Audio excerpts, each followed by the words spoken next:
إنه محبة الإمام الحسين هي فقط للطائفة الشيعية. أنا سنية المذهب، بس تربيت بين أهلي ورفقاتي من الطائفة الشيعية.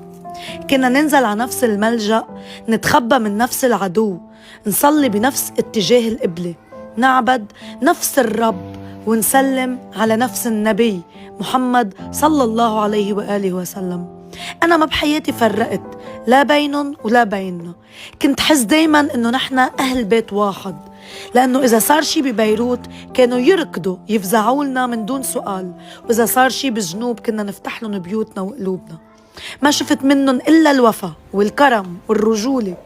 كلمة هيهات منا الذلة ما كانت بس شعار، كانت درس علمونا إياه.